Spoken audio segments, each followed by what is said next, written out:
This program is rated PG. It contains themes and scenes which may not be suitable for very young audiences. Parental guidance is advised.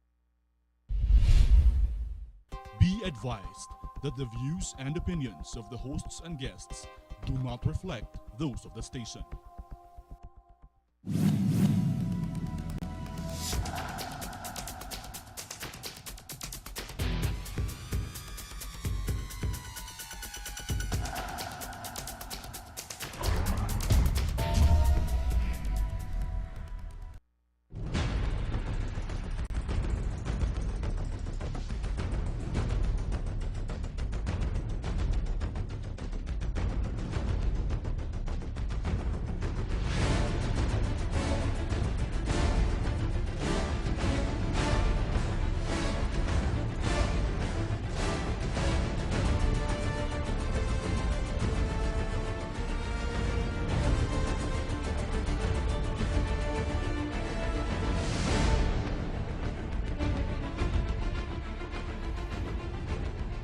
Philippines, good evening. May gabi sa Tibok Luzon, Visayas, Mindanao up to Sabah. Ako po si ESPINA at ito ang inyong nag-iisang republika. People are looking to the word hope amidst the inflation that's happening into our bread basket, no? And yet, when you talk about hope, the other hope that is coming up in October is supposedly the inertia of the coming elections. So people are thinking, maybe there will be change that will be happening. But the kind of hope we would like to talk about today is our guest, because he is an advocate for honest, orderly, and peaceful elections. And I do not know if the hope that the people are looking to in terms of economics and for the new politicians will gel together with the first imperative of having clean, honest elections. That's why today we're going to talk about the Comelec-Smartmatic Conspiracy. Talagang tinututukan namin ito. Dalawang guest na po tungkol dito sa issue na ito ang amin talagang pinagbigyan dahil napakahalaga pong usapin ito. Walang iba po kundi si Atty. Glen Chong. Hi, Sir Eric. Magandang gabi sa ating mga nanonood ngayon. Magandang gabi po sa inyong lahat. Mayong gabi maupay nga gabi. And thank you for having me back in your program. We're very honored. And I should congratulate you first. Hindi na. As the new councilor of Cebu City. Salamat, I'm very salamat. happy for you. Okay, salamat. Yes, sir. Attorney Glen, I will ask this of you. Are there still individuals that you talk to, and when you talk to them about the Comelec-Smartmatic Conspiracy, about fraud in our elections, are their mouths just simply open and saying, is this guy really saying what is what you're saying true? I mean, do you still meet people like that? I think after the hearing in the Senate, the first one on July 31, I think people's eyes were opened. They really believed that I was telling the truth. Because I will not open my mouth kung wala naman talaga akong maipapakita. Okay. So in the Senate hearing, I showed the evidence that we were able to independently gather aside from those that were procured by Tito Sen. Okay. And before I go for any further, I would like to thank Tito Sen. Siya naman talaga ang nagbukas talaga ng isyong ito. Without the Senate President Soto, I don't think we will have that opportunity to bring it out to the fore of public opinion and discussion. That's why I'm very grateful to Tito Sen. And kung matatakbo siya, I will really campaign for him out of that, because of that gratitude. Okay, I'll ask this of you. But again, when you go around, walking around, do you still meet people na, Attorney Glen, I mean, the ordinary Cebuano or whatever, tinuod ba yun nga naagyo yung tikas, or there's really, fraud in our elections, or it's not actually national, it doesn't really affect the presidency and all that, or does it really affect the presidency? Insofar as the presidency is concerned, I have to look at the empirical data that we have seen. Based on the results that I have seen, it would not be significant insofar as to question the presidency. Wala ho talagang duda na nanalo talaga si Presidente Duterte. Okay, no, but with I'm respect taking to the Vice President, in generic terms lang, presidency itself. Kasi kay President Duterte, wala namang problema yun. But yes. Does this kind of Comelec-Smartmatic Conspiracy affect the outcome of the presidency? Would it have the capacity to affect? Yes. Yes, very well. But only in 2016, they failed to do it. They have Sa the 2016, capacity, okay. They have the capacity to affect the results. Okay. But only if it's within their controllable level. Okay. In the case of President Duterte, as I have always said, hindi talaga kinaya nila. Mahirap, ano? Mahirap talaga. But with respect to the Vice Huwag President... mo na, pupunta ako tayo. Oh, don't Okay. worry, pupunta ako dyan. How about in previous elections? Presidential elections? In the first presidential elections under this automated election system, I also think there was really a serious question on the presidency Okay. of Mr. Aquino having won. Okay.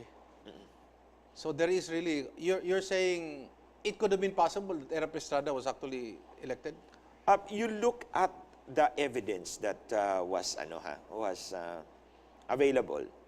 Sinabi po ito ni Chairman Sixto Brillantes. He was very vocal about this.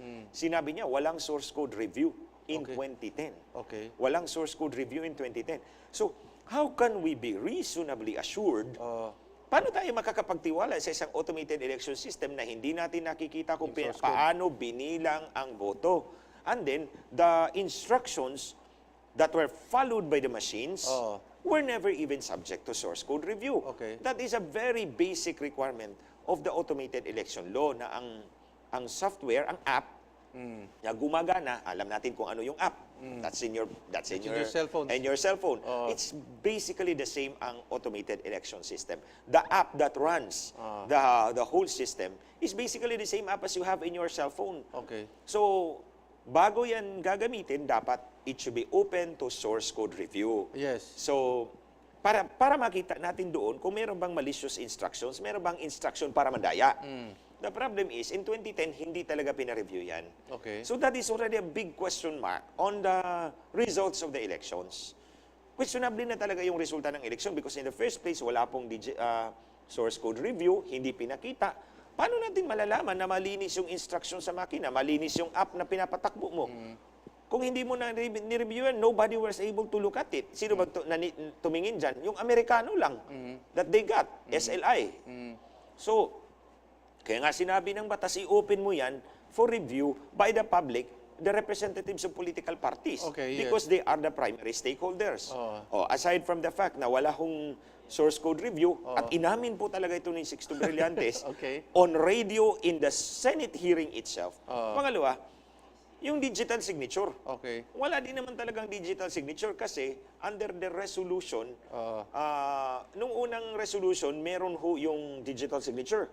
Instructions. Yes. Paano pirmahan yung Pagkawan digital disable. signature. Tinanggal yan 6 months before the elections. Okay. Nagpalabas sila ng bagong resolution, yung Comelec mismo, at sinabing, magtatanong ang makina sa teacher. Kasi si teacher naman ang nandun eh. Yes, yes. Magtatanong ang makina, do you want to apply digital signature? Ang sabi ng Comelec, press no. No, Okay. Then the PCOS will ask again, are you sure na hindi mo gustong pirmahan ng digital signature? Sabi ng Comelec, press yes. So in 2 elections, walang digital signature, 2010 and 2013. Now, ang sabi po ng batas, only digitally signed. Yes. Only digitally signed election results Yes. or election returns shall be the sole basis for the canvassing of votes and the proclamation of the winners. Now, ang tanong ngayon, nasaan ang digital signature diyan? So, ang sagot naman ng, actually, ang tawag ko talaga sa kanila, riding in tandem. Riding in tandem. Riding in tandem talaga yan. Si Comelec at si Smartmatic ay riding in tandem. Plus, meron po silang lookout. Ito po yung PPCRV. Okay. So, but I, again, stress this, na So hindi pati po PPCRB, ano din? hindi po kasama ang mga volunteers ng Volunteers. PPCRV. I would like to clarify that. PPCRV volunteers dito sa baba, wala po silang kinalaman. Okay. It's the higher officials of PPCRV. Kaya nga, ang sabi ko, riding in tandem, Comelec and Smartmatic with lookout. Kumplito talaga. Okay. They assassinate the democracy of this country. They assassinate the election. The top officials of PPCRB, that's what you're Yes, saying? I'm accusing them. Okay. Oh, yun. Because they are covering up eh. Kung anong ginagawa ni Comelec and Smartmatic, si PPCRV ang I have a question. pang deodorant eh. Is PPCRB actually covering up for their mistake or they are covering up already for Smartmatic and Comelec? They are covering different up. questions. They are covering up for Smartmatic and Comelec. Okay. Eh kung ano yung kamalian ng Smartmatic at Comelec, nandun si PPCRB, willing to cover up for them. Kaya nga, tawag ko sa kanila, look out. Ibig sabihin, may tinatanggap din sila. Well, Kasi it comes from you, ganun but that kasi. is the logical result of Yun this na nga, cover-up. yun na nga. That's why I This said. cover-up would not have been committed kung hindi mo wala namang konsiderasyon for you. Either it's money or, sige, konsiderasyon, kayo palagi ang Or it's a sense of honor na para bang, uy, nagkamali tayo, we have to cover up for our mistakes. pwede rin. O There could be- kasi yung mga taong nandyan, medyo, alam mo na, merong mga pangalan at... it could be a host of motivations. Yes, It could be a yes. host of reasons. But even if they are, I always say this, when money talks, even angels listen. Okay. So there is always that possibility. Okay. I say it's a possibility. Okay. So, at least malinaw yan, no? So, here's the thing now. Where are we now in terms of the last elections? Again, Digital signature, source code, digital signature, source code review, ballot security, and then yung VVPAT. okay. So, insofar as these four major, Yes. security features, yung source code review, hindi pa naman nila ginawa ngayon. Okay. Magsisimula pa lang. But again, the main question is always this. Restrictive masyado yung source code review. Kung tayo yung magre-review, sir, we will not be allowed to use tools. Read only. Walang kwenta yung read only. Because even if you read the instructions and you're not able to verify it with apps and tools, yes. you will not be able to check if it runs actually correctly. Okay. Oh, that's the first question. That's the first issue. The second is with respect to digital signature. Okay.